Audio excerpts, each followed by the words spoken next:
merong ganitong klaseng alimango dyan sa lugar ninyo ay aba kinakain po yan at wala po yan lason. Ganyan lang po talaga yung itsura niya, nakakatakot, mukhang salbahe pero masarap po yan. Maaga pa nga yung dinala dito sa akin at kita nyo ngang buhay na buhay pa yan, kaya bago ko yan maluto ay naghahabulan muna kami. Pagbukas ko nga ng plastic ay Diyos ko, nagapangan talaga sila dyan at eto pa nga yung isa tumatakas at meron pa nga ako dyan na apak-apak dito sa dalawang paa ko. Hindi ko kasi alam kung paano ko sila kukunin kasi sabay-sabay sila na lumabas dun sa plastic, kaya ang ginawa ko, tinapakan ko na lang yung dalawa para hindi makatakas kasi alam nyo, etong kagas-kagas, so kagas-kagas ang tawag niyan dito sa amin, ay napakabilis nitong gumapang. Katulad nitong isa na papalabas pa lang siya kanina sa plastic pero ayan, nandyan na nga siya at nakatakas na. Mabuti nga at nakuha ko pa yan kasi sayang din naman. Etong kagas-kagas ay nakukuha siya sa mga tangke o sa mga fish pond dito sa amin at kinukuha to kapag gabi kasi ang pagkuha nito ginagamitan to ng flashlight.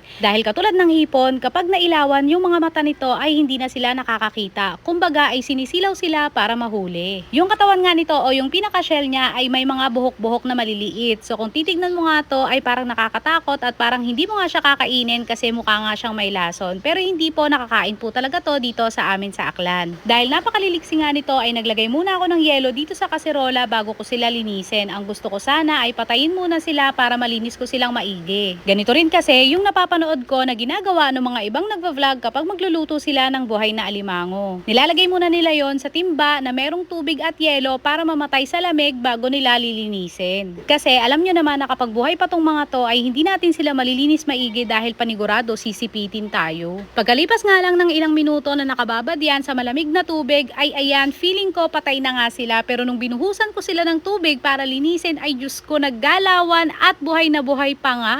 At dahil wala na nga akong choice at feeling ko hindi ko naman talaga sila malilinis ng maayos ay nilagay ko na nga yan diretso sa mainit na kawali para mamatay na nga. Dahil baka naman makipaghabulan na naman ako at hindi ko na naman malaman kung saan na sila magsusuot. Kapag nga nangyari yun ay naku, wala na akong lulutuin at wala na akong maiko-content. Charis. Lalagyan ko pa dapat to ng suka para hindi maghiwa-hiwala yung galamay niya dun sa katawan niya. Ang kaso dahil nga sa takot ko na baka magsilabasan sila dyan sa kawali ay nakalimutan ko na ngang maglagay. Etong tubig na nga lang yung nailagay ko dyan para mas madaling maluto at nang mapakuluan ko na nga.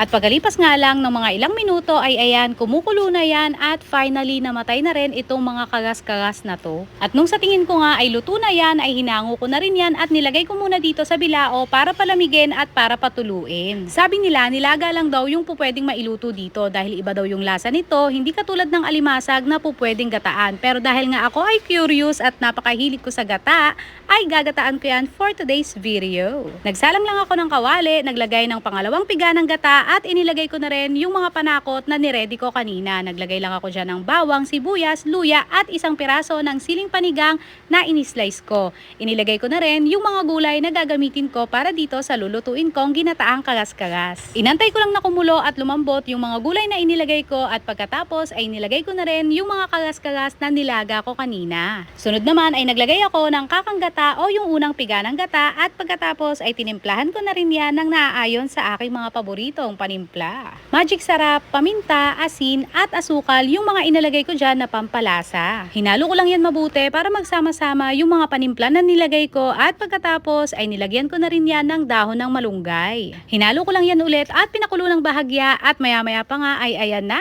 luto na ang aking ginataang gulay na may kagas-kagas. So titikman natin kung ano nga ba talaga yung lasa nito kasi first time ko lang din nakakain nito. Yes, opo, tama po kayo nang narinig, first time ko palang tong matitikman. Oh my God, ha? Tapos ito yung isa. Kahit ito lang kainin mo, ito. So, sa suka.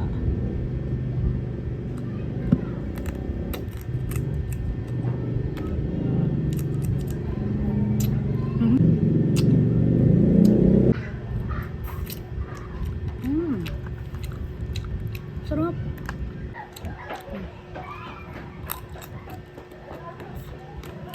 Ito yata lalaki. Tapos pag babae, ito. Yan. Tignan muna natin itong lalaki. Tignan muna natin.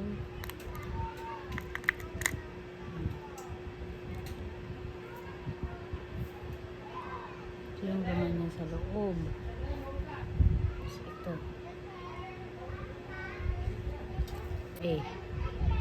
Yan, tignan naman natin yung babae. Ito yung babae. Tignan natin kung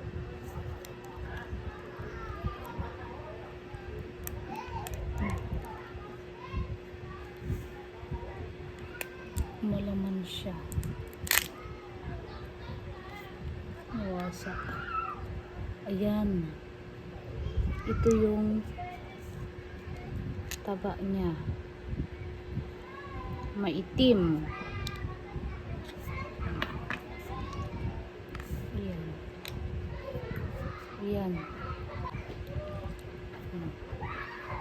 Kulay itim. Yung aligi niya, kulay itim. Ayan.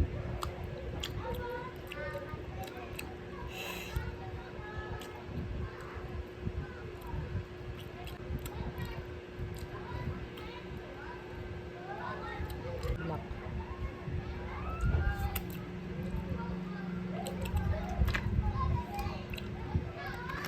So, ang final judgment at pinakamasasabi ko lang dito sa lasa ng karas-karas ay okay yung laman niya, yung kagat niya at saka yung galamay, masarap. Pero pagdating dito sa may alige, ay Diyos ko, hindi ko gusto yung lasa kasi para siyang dahon na hindi ko maipaliwanag na ewan ko, hindi ko talaga gusto yung lasa.